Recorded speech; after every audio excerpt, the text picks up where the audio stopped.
Welcome to Bharosa news బులెటిన్ల ముందుగా headlines. Kakatiya university బాలికల engineering కళాశాలలో బతుకమ్మ సంబరాలు.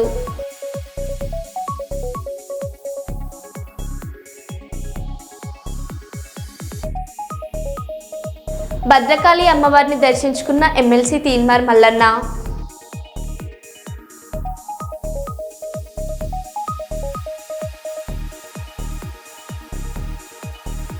చిక్కడపల్లి సెంట్రల్ లైబ్రరీలో నిరుద్యోగుల మద్దతు కార్యక్రమంపై పోలీసుల జోక్యం.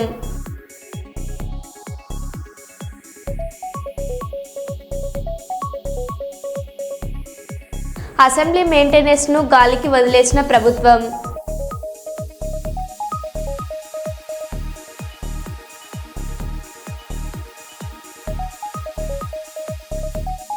ముంబైలో ఐఫోన్ 17 కోసం యువత పోటీ.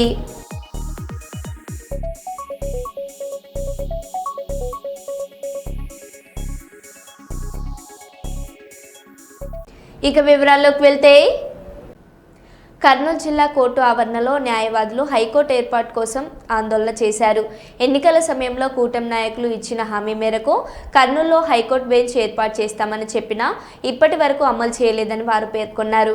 న్యాయవాదులు గుంటూరులో రాజధాని ఏర్పాటులో దృష్టి పెట్టక వెనుకబడిన రాయలసీమకు న్యాయం జరగాలంటే కర్నూలులో హైకోర్టు బెంచ్ కాకుండా పూర్తి హైకోర్టు ఏర్పాటు చేయాలని డిమాండ్ చేశారు. రాష్ట్ర ప్రభుత్వం స్పందించకుంటే సోమవారం నుండి రిలే నిరాహార దీక్షలు చేపట్టనున్నట్టు న్యాయవాదులు హెచ్చరించారు. ఒప్పందం ప్రకారం కర్నూలులో హైకోర్టు ఏర్పాటు చేయాలి. కర్నూలులో హైకోర్టు వెంటనే ఏర్పాటు చేయాలి. న్యాయవాదుల ఐక్యత వర్ధిల్లాలి. న్యాయవాదుల ఐక్యత వర్ధిల్లాలి. న్యాయవాదుల ఐక్యత వర్ధిల్లాలి. కర్నూలులో హైకోర్టు వెంటనే ఏర్పాటు చేయాలి. కర్నూలులో హైకోర్టు వెంటనే ఉడంబడికను అమలు చేయాలి. విభాగ ఉడంబడికను అమలు చేయాలి. భిక్ష కాదు, కర్నూలు ప్రజల హక్కు. హైకోర్టు భిక్ష కాదు, కర్నూలు ప్రజల హక్కు. హైకోర్టు భిక్ష కాదు, కర్నూలు ప్రజల హక్కు. హైకోర్టును వెంటనే ఏర్పాటు చేయాలి. న్యాయవాదుల ఐక్యత న్యాయవాదుల ఐక్యత న్యాయవాదుల వెంటనే విభాగ ఒప్పందం ప్రకారం కర్నూలులో హైకోర్టును వెంటనే కర్నూలులో హైకోర్టును వెంటనే కర్నూలులో హైకోర్టును వెంటనే విభాగ ఒప్పందం ప్రకారం కర్నూలులో హైకోర్టు. సెకండ్ హ్యాండ్ 5,000 పడుతుంది. అది డూప్లేన్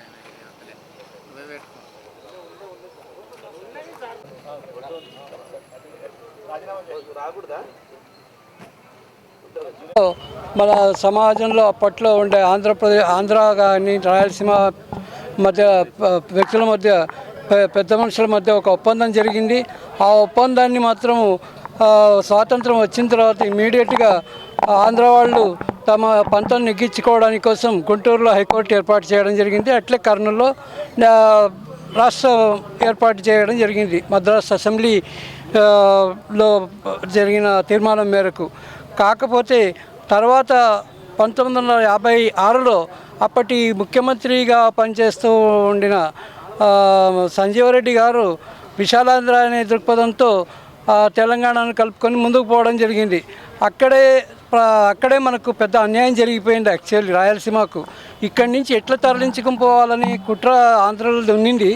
ఆ విధంగా తెలంగాణను కలుపుకొని విశాలాంధ్ర పేరిట ఆంధ్రప్రదేశ్ పేరిట అప్పుడు చేసుకున్నారు, రాష్ట్రం ఏర్పరిచినారు. ఆ తర్వాత కూడా జరిగిన వాళ్ళు ఏ ముఖ్యమంత్రి తదుపరి ముఖ్యమంత్రులు ఎవరు వచ్చినా కూడా సంజీవరెడ్డి గారి ఐడియాలజీని ఫాలో అవుతూ వచ్చి 1969 వరకు కూడా తెలంగాణ ఉద్యమం జరిగేంత వరకు కూడా ఈ విషయాన్ని వాళ్ళలో అంత అసంతృప్తి ఉందన్న విషయాన్ని గ్రహించలేకపోయినారు. తర్వాత వచ్చేది గ్రహించిన తర్వాత జయాంధ్ర మూమెంట్ అని తెచ్చి మనకు అట్లా కూడా మనకు రాయలసీమకు అన్యాయం చేయాలని చూస్తున్నారు. దాంట్లో అనవసరంగా రాయలసీమ ప్రజలను అప్పట్లో ఉద్యమంలో పాల్గొనేటట్టుగా కూడా చేసినారు. ఆ తర్వాత గవర్నమెంట్ ఆఫ్ ఇండియా చేసిన ఒక కుట్ర ఫలితంగా జోన్స్గా ఏర్పాటు చేసుకొని ఈ విషయాన్ని అమలు చేసిన పాపన పోలేదు. సరే పోనేది మన రాయలసీమ ప్రతినిధుల్లో కర్నూలు ప్రజాప్రతినిధుల్లో వాళ్ళ యొక్క ఏమంటారు చేతకానితనమో మేము వదిలేస్తాం. న్యాయవాదులుగా మేము వచ్చాం. రాయలసీమ హక్కుల కోసం కర్నూలు హక్కుల కోసం కాపాడుకోవడానికి న్యాయవాదులుగా మేము వచ్చాం. కానీ కొందరు ఇదే న్యాయవాదులు కొంత పార్టీల పేరుతో మమ్మల్ని మృదపల్లె ప్రయత్నం చేస్తున్నారు. మేము ఒకటి అడుగుతున్నాం, కర్నూలుకు అన్యాయం చేయలేదా మీరు? కేంద్ర ప్రభుత్వం ప్రకటించిన ఎయిమ్స్ను మంగళగిరి తీసుకుపోయింది మీరు కదా. ఇదే తెలుగుదేశం ప్రభుత్వం కదా. అదేటువంటి ఇదే ఎక్కువ నీటిని కూడా తాడపల్లి కూడా తీసుకుపోయింది మీ చంద్రబాబు నాయుడు కదా. మొన్న ప్రకటించినటువంటి లా యూనివర్సిటీని తీసుకుపోయింది కూడా చంద్రబాబు నాయుడు కదా. నేను అంటే రెండు జగన్మోహన్ రెడ్డి కూడా అడుగుతున్నాం. మీరు 3 రాజధానులు పెట్టారు, కర్నూలు హైకోర్టు అన్నారు, కానీ కాలయ పని చేశారు. మీరున్న పీరియడ్లోనే ఇక్కడ ఎస్టాబ్లిష్ చేసి ఉంటే ఈ ఉండేది కాదు. అంటే కర్నూలుకు రాయలసీమకు ప్రతి ఒక్కరు అన్యాయం చేసిన పరిస్థితి ఏర్పడింది. ప్రకటిస్తున్నారు కానీ దాన్ని మళ్ళీ ఆచరణలో ముందు తీసుకుపోతాం. మేము ఒకటే డిమాండ్ చేస్తున్నాం, కర్నూలు ప్రజల కర్నూలు లోకల్ ఎమ్మెల్యే కూడా ఇప్పుడు మంత్రి అయ్యాడు ఆయన. నేను ఎమ్మెల్యే అయితే చాలు, నేను నా మ్యానుఫ్యాక్చర్ లోకల్ మ్యానుఫ్యాక్చర్ 6 ఉన్నాయి. 6వది చూడండి, బాగా చూడండి. ఈ లోకల్ ఎమ్మెల్యేకి అడుగుతున్న టీజీ భరత్ గారికి, మంత్రి గారికి స్ట్రైట్గా అడుగుతున్నాను నేను. మీరున్నటువంటి మీ లోకల్ మ్యానుఫ్యాక్చర్లో 6వ హామీ కింద కర్నూలు హైకోర్టు బెంచ్ నా బాధ్యత అని చెప్పలేదా? ఇప్పుడు 4 క్యాబినెట్ సమావేశాలు జరిగాయి, 3 సార్లు అసెంబ్లీ సభలు జరిగాయి. ఎక్కడ కానీ ఈ యొక్క కర్నూలులో హైకోర్టు కానీ బెంచ్ను కానీ ముందు తీసుకెళ్లే ప్రతిపాదన మీరు చేయట్లేదు. అందుకే మేము ఇందులో భాగంగా సోమవారం నుంచి రిలయంగర్ స్ట్రైక్కి వెళ్తున్నాం. ఒకవేళ అప్పటికి అసెంబ్లీ సమావేశాలు ఎన్నో జరిగితే అందులో అక్కడ ఉంటాం. ఒకవేళ అక్కడికి జరగలేకపోతే ప్రతి ఒక్క కర్నూలు ప్రజాప్రతినిధులు, రాయలసీమ ప్రజాప్రతినిధులు ముట్టడించే ప్రయత్నం చేస్తాం. మా హక్కుల సాధన కోసం ఎంత దూరంగా వెళ్తాం. గొర్రెల రామయ్యలు, న్యాయవాది. ఎన్టీపీసీ మేడిపల్లిలోని విశ్వభారతి పాఠశాలలో శ్రీ హనుమాన్ అఖాడా శిక్షణను ప్రారంభించిన రామగుండం ఎమ్మెల్యే రాజ్ ఠాకూర్ మరుగున పడుతున్న ప్రాచీన యుద్ధ కళలను ప్రాచుర్యంలోకి తీసుకురావడానికి తమ వంతు సహాయ సహకారాలు ఎప్పుడూ ఉంటాయని రామగుండం ఎమ్మెల్యే మక్కన్ సింగ్ రాజ్ ఠాకూర్ అన్నారు. పెద్దపల్లి జిల్లా ఎన్టీపీసీ మేడిపల్లిలోని విశ్వభారతి పాఠశాలలో శుక్రవారం సాయంత్రం జరిగిన శ్రీ హనుమాన్ అఖాడా శిక్షణ ప్రారంభోత్సవ కార్యక్రమానికి ఎమ్మెల్యే ముఖ్య అతిథిగా పాల్గొని ప్రారంభించారు. పూజా కార్యక్రమాలను నిర్వహించి అఖాడా మాస్టర్ కంది నాగరాజు, కంది చంద్రయ్య అఖాడా శిక్షణ పొందుతున్న విద్యార్థులతో కలిసి కర్రసాము, కత్తిసాము లాంటి అఖాడా విన్యాసాలను చేశారు. ఈ సందర్భంగా ఎమ్మెల్యే మాట్లాడారు.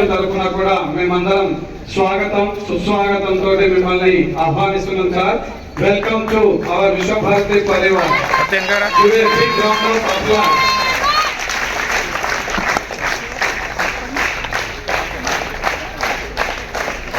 అన్నగారు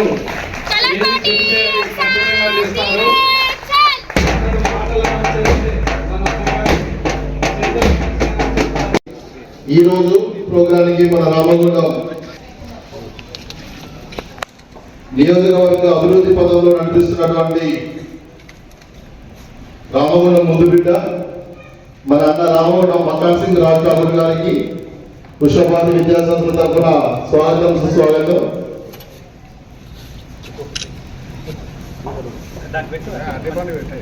ఫ్యూచర్ లో రామగుండం ఎలా ఉండాలి అనే కళ్ళు కంటూ ప్రస్తుత ముఖ్యమంత్రి రేవంత్ రెడ్డి సార్ గారి అనుచరుడు అన్నగారికి స్వాగతం.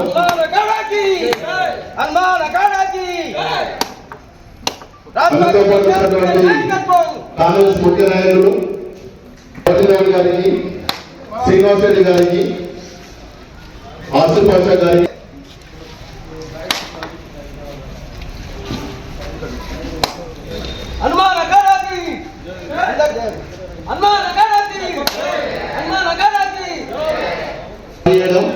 మాకు గర్వకారణం సార్. శిక్షణ కార్యక్రమాన్ని అన్నగారు స్టార్ట్ చేయాల్సిందిగా కోరుచున్నాము. ప్రియతమ ప్రజల మనిషి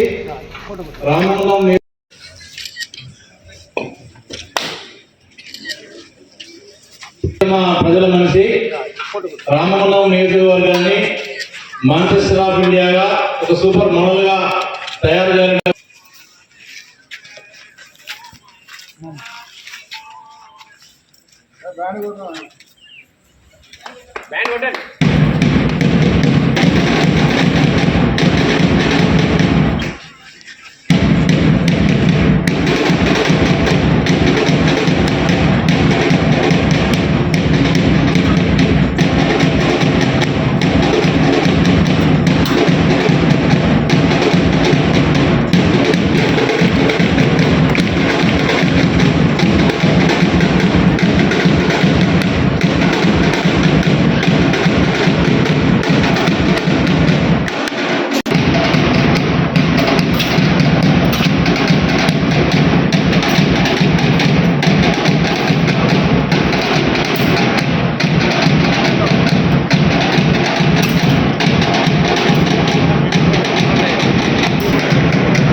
సోదరుడు కంది నాగరాజు గారు, కంది చంద్రయ్య గారు,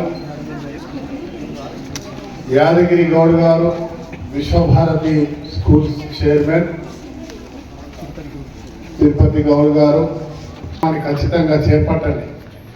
నా వరకు అన్ని రకాలుగా సహాయం ఉంటుంది అనే విషయాన్ని మీకు తెలియజేస్తూ మీ ద్వారా మీడియా మిత్రుల ద్వారా ఈ నిర్వహణ చేస్తున్నటువంటి నాగరాజుకు, చంద్రన్నకి ఈ వయసులో కూడా అద్భుతంగా కత్తి తిప్పుతూ డాల్తో యుద్ధం చేస్తూ ఉన్నారు. వారు మా అందరికంటే సీనియర్, రాజకీయాల్లో కూడా సీనియర్ నాయకులు. ఈరోజు నేను కూడా మంచి అకాడమీ చేయగలుగుతాను, చేసి నేర్చుకున్నాం చిన్నప్పుడు. అక్కడ ఉన్న పోలీస్, ఇక్కడ ఉన్న నేర్చుకున్నాను. కర్నూలు జిల్లాలో పచ్చదనం పెంపొందించేందుకు ఇళ్లతో పాటు పరిసరాలను పరిశుభ్రంగా ఉంచాలని జిల్లా కలెక్టర్ డాక్టర్ ఏ సిరి సూచించారు. శనివారం కృష్ణగిరి మండల కేంద్రంలోని గ్రీన్ ఆంధ్రప్రదేశ్ థీమ్తో నిర్వహించిన ర్యాలీ కార్యక్రమంలో ఆమె పాల్గొన్నారు. అనంతరం జిల్లా పరిషత్ ఉన్నత పాఠశాల ప్రాంగణంలో మొక్కలు నాటి సమావేశంలో ప్రసంగించారు. కలెక్టర్ వివరించారు. రాష్ట్ర ప్రభుత్వం ఆదేశాల మేరకు ప్రతి నెల 3వ శనివారం స్వర్ణాంధ్ర స్వచ్ఛాంధ్ర కార్యక్రమాలు నిర్వహించబడుతున్నాయని, నెలవారీగా ప్రత్యేక థీములు ఉంటాయని అన్నారు.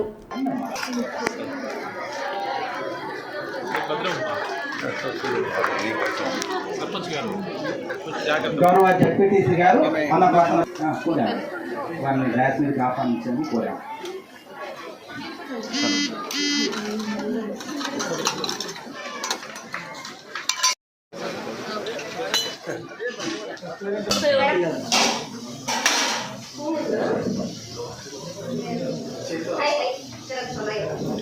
కడగాలి మాది ఏ భాష మాట్లాడతారు?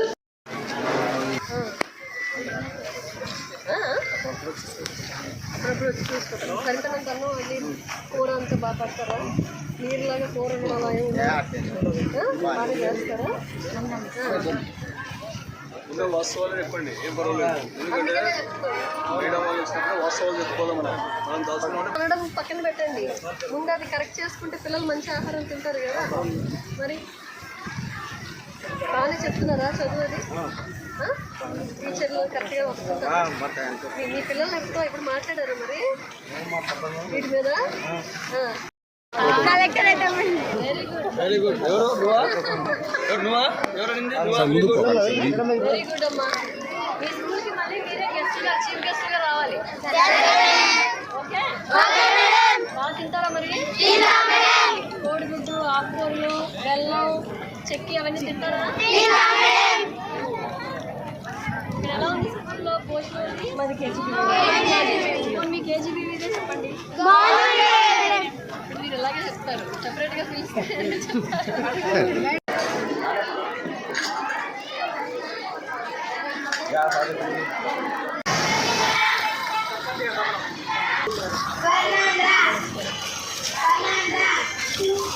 ఇక్కడ నుంచి మన మనుషులు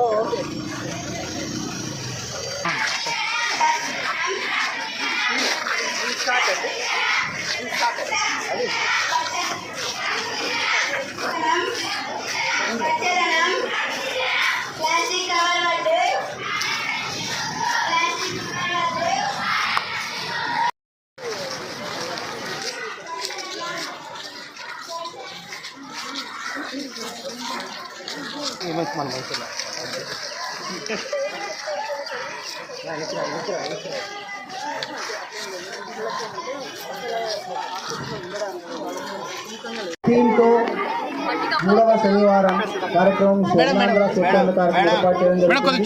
ఈ కార్యక్రమానికి ముఖ్య వచ్చేసినటువంటి మన గౌరవనీయులు శ్రీమతి ఏ సిరి మేడం గారు స్వర్ణాంధ్ర స్వచ్ఛ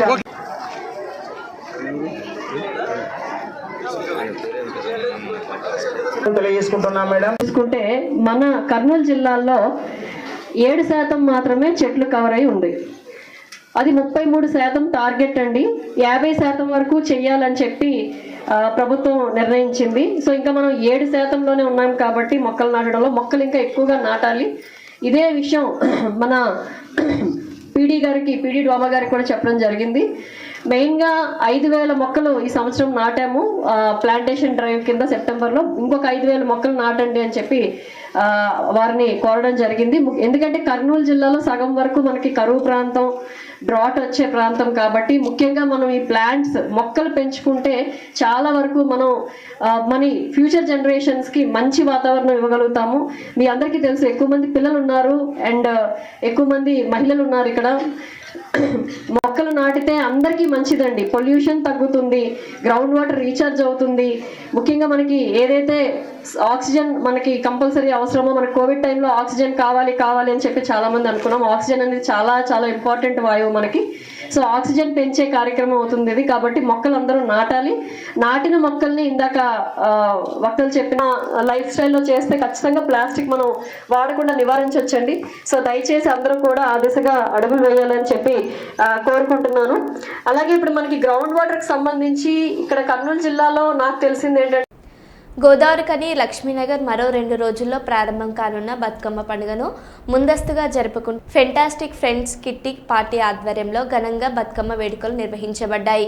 ఈ కార్యక్రమానికి ముఖ్య అతిథిగా బీజేపీ రామగుండం ఇన్ఛార్జ్ కందుల సంధ్యారాణి హాజరై ఉత్సాహంగా బతుకమ్మ సంబరాల్లో పాల్గొన్నారు. ఈ కార్యక్రమంలో శైలజ, మమత, అక్షర, రజిత, స్వాతి, మంజుల, రజని, జయశ్రీ, రోజా, జీ స్వప్న, ఏ స్వప్న తదితరులు పాల్గొన్నారు.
ఇటు చేసి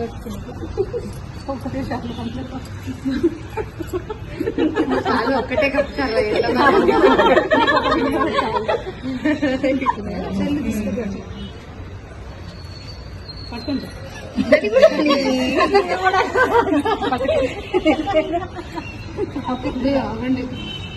అందరికీ నమస్కారం. ముందుగా ఫెంటాస్టిక్ కిట్టి మా మహిళా మనులందరి తరఫున రామగుండం నియోజకవర్గ మహిళా మనులందరికీ హృదయపూర్వక ముందస్తుగా బతుకమ్మ పండుగ శుభాకాంక్షలు తెలియజేస్తా ఉన్నాము. మరి ఫెంటాస్టిక్ కిట్టి పార్టీ ఆధ్వర్యంలో హిందూ సంస్కృతి ఉట్టిపడేటటువంటి విధంగా బతుకమ్మ వేడుకల్ని ఈరోజు నిర్వహించుకోవడం, వారితో పాటు కలిసి నేను ఈ కార్యక్రమంలో పాల్గొనడం చాలా సంతోషకరంగా భావిస్తూ ఉన్నాను. వారికి హృదయపూర్వకంగా నేను అభినందనలు తెలియజేస్తా ఉన్నాను. ఎందుకంటే ఆడబిడ్డలంతా తెలంగాణలో మన సంస్కృతికి చిహ్నమైనటువంటి బతుకమ్మ పండుగ కోసం ఏడాదంతా ఎదురు చూస్తూ ఎన్నో ఊహల్ని మరి ఈ పండుగ కోసం దాచుకునేటువంటి సంస్కృతి తెలంగాణ ఆడబిడ్డలకు ఉంటుంది.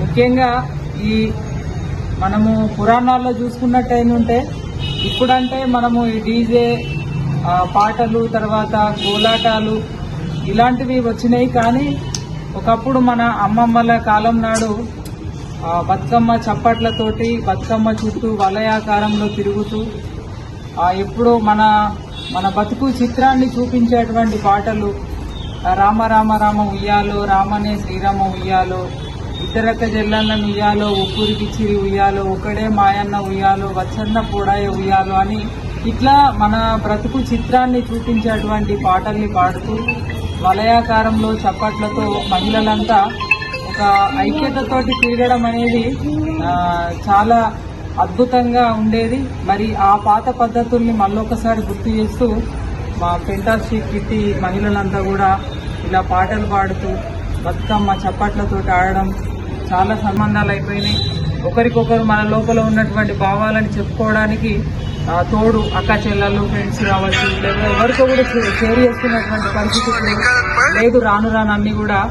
కాబట్టి ఇలాంటివి కిట్టి పార్టీలు ఏర్పాటు చేసుకోవడం, ఒకరు మంచిని కావచ్చు, చెడుని కావచ్చు, ఇబ్బందిని కావచ్చు, సంతోషాన్ని కావచ్చు షేర్ చేసుకునేటువంటి సంస్కృతి తప్పకుండా అందరూ అలవర్చుకోవాలని భావిస్తూ ఈరోజు ఫెంటాస్టిక్ కిట్టి ఆధ్వర్యంలో బతుకమ్మ వేడుకలు గొప్పగా నిర్వహించుకోవడం, అందరం కలిసి కాసేపు అన్ని మర్చిపోయి ఇట్లా ఆనందంతో ఒక పండగ వాతావరణంలో ఈ వేడుకలలో పాల్గొనడం చాలా సంతోషం. అందరికీ మరొకసారి బతుకమ్మ శుభాకాంక్షలు. భారత్ మాతా కీ జై. కర్నూలు ఆంధ్రప్రదేశ్ రాష్ట్ర ఎంప్లాయీస్ జాయింట్ యాక్షన్ కమిటీ ఆధ్వర్యంలో కర్నూలు జిల్లాలో విద్యుత్ ఉద్యోగాలు, కార్మికుల సమస్యల పరిష్కారం కోసం రిలే నిరాహార దీక్షలు ప్రారంభించారు. జేఏసీ చైర్మన్ సతీష్ కుమార్ మరియు నాయకులు బెలగల్ హుసేన్ ప్రకారం కొన్ని రోజులుగా ఆందోళన నిర్వహించినప్పటికీ యాజమాన్యం స్పందించకపోవడం వల్ల దీక్షలు రెండో రోజు కొనసాగుతున్నాయి. కర్నూలు విద్యుత్ భవనం ముందు ఏర్పాటు చేసిన దీక్షలో ఉద్యోగులు మరియు వారి కుటుంబ సభ్యుల వైద్య ఖర్చులు పూర్తి చేయాలని డిమాండ్ చేశారు. విద్యుత్ ఉద్యోగుల ఐక్యత,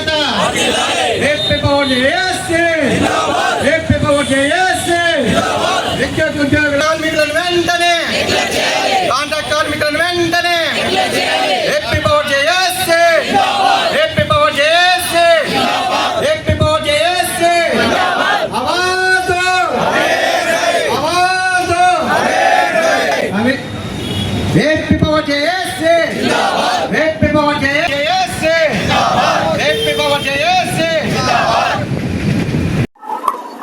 మొదటగా మీడియా మిత్రులకు నమస్కారాలు. మేము గత 6 రోజులుగా ఈ దీక్షలు చేస్తున్నాము. దీనికి సంఘీభావంగా అనేక మంది ఎంప్లాయీస్ ప్లస్ రిటైర్డ్ ఎంప్లాయీస్, అసోసియేషన్లు, యూనియన్లు మాకు సంఘీభావం తెలుపుతున్నారు. మేము ఈ 6 రోజులుగా చేసిన దీక్షలు కోరికలు తీర్చరానివి కాదు. ఆ కోరికలు మా న్యాయమైనవి, మాకు ఖచ్చితంగా ఇవ్వాల్సిన కోరికలనే తీర్చమని అడుగుతున్నాము.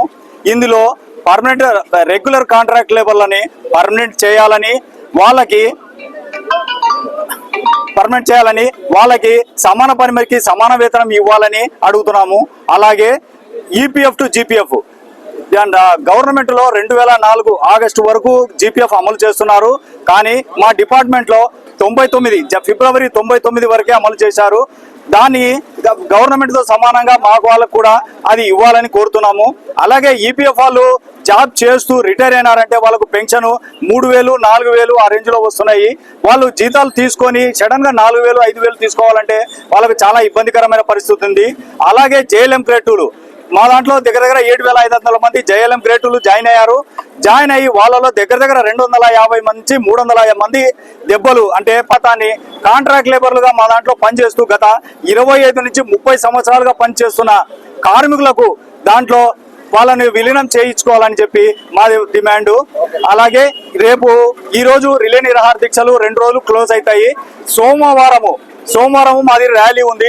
విద్యుత్ భవన్ నుంచి కలెక్టర్ ఆఫీస్ వరకు పోయి కలెక్టర్ ఆఫీస్ లో కలెక్టర్ గారికి మెమోరాండంతో ఇవ్వడంతో మా ప్రోగ్రామ్ ప్రస్తుతానికి ఉన్న ప్రోగ్రామ్ ప్రకారం క్లోజ్ అవుతుంది. ఆ తర్వాత జేఏసీ వాళ్ళు ఇచ్చే ప్రోగ్రామ్స్ అనుసరించి మేము ఇండెఫినెట్ స్ట్రైక్ లో పోవాలా ఏమనేది వాళ్ళు ఇచ్చేదాన్ని బట్టి మేము ప్రోగ్రామ్ డిసైడ్ చేసి మళ్ళీ మీకు మీడియా మిత్రులకు అందరికీ తెలియజేస్తాము. ఓకే, నా పేరు సతీష్ కుమార్, జేఏసీ చైర్మన్. నిన్నటి వరకు శాశ్వత ఉద్యోగులు, కాంట్రాక్ట్ కార్మికులతో ఉద్యమాలు స్టార్ట్ చేసినాం. ఈరోజు రిటైర్డ్ ఉద్యోగులుగా మద్దతు తెలపడం వలన మరి సుమారు 81,000 మంది విద్యుత్ ఉద్యోగుల సమస్యల మీద విద్యుత్ సంస్థలు పనిచేస్తున్నటువంటి 23 సంఘాలు కలిసి జేఏసీగా ఏర్పడి మరి దఫాలుగా ఈ దీర్ఘకాలిక అపరిష్కృతంగా ఉన్న సమస్యలను పరిష్కరించాలని వినతి పత్రం ఇవ్వడం జరిగింది. కానీ మేనేజ్మెంట్ మొండి వైఖరి వల్లనే ఈరోజు ఈ పరిస్థితి వచ్చింది. 23 సంఘాల జేఏసీ సమ్మె నోటీసు ఇవ్వడానికి కారణం మేనేజ్మెంట్ మొండి వైఖరే. కాబట్టి ఇప్పటికైనా మమ్మల్ని పిలిచి సమ్మికునికి మరి దఫాలుగా మీరు రెగ్యులర్ చేయండి. అత్యున్నత న్యాయస్థానం సుప్రీంకోర్టు చెప్పిన విధంగా సమాన పనికి సమాన వేతనం ఇవ్వండి అని చాలాసార్లు మేము మరి మేనేజ్మెంట్కి విన్నవించడం జరిగింది. మరి ఈ రోజు వరకు కూడా స్పందన లేదు కాబట్టి మరి ఆ సమస్యగానే మిగిలిపోయింది కాబట్టి మేము రోడ్ ఎక్కాల్సిన పరిస్థితి వచ్చింది. అదేవిధంగా మరి జేఎల్ఎం గ్రేడ్ 2ని గత ప్రభుత్వం మరి సచివాలయం ద్వారా గ్రేడ్ 2 జేఎల్ఎం వ్యవస్థను తీసుకొచ్చింది. మరి వాళ్ళు సచివాలయంలో ఉండాలన్నా విద్యుత్ సంస్థల్లో పనిచేస్తూ మరి మీరు న్యాయం చేస్తారని వాళ్ళు చాలా రోజుల నుంచి అడుగుతున్నారు. వాళ్ళ సమస్యని ప్రధానంగా పెట్టడం జరిగింది. ఖచ్చితంగా వాళ్ళు విద్యుత్ సంస్థల రెగ్యులేషన్ ద్వారా విలీనం చేసుకోవడం ద్వారా వాళ్ళకి ప్రమోషన్ ఛానల్ ఉంటుంది కాబట్టి వాళ్ళని కూడా మా సంస్థలు విలీనం చేయమని కోరుతా ఉన్నాము. మరి కూటమి ప్రభుత్వం ఏర్పాట్లో ఉద్యోగుల పాత్ర మర్చిపోవద్దని కూటమి ప్రభుత్వానికి విజ్ఞప్తి చేస్తా ఉన్నాం. మరి మీరు వచ్చిన తర్వాత గత 1.5 సంవత్సరాలు కూడా వెయిట్ చేశాం. మరి మా డిఏలు మాకు ఇవ్వాల్సిందిగా కూడా డిమాండ్ చేస్తా ఉన్నాం. అనేక సమస్యల మీద నోటీస్ ఇచ్చాం.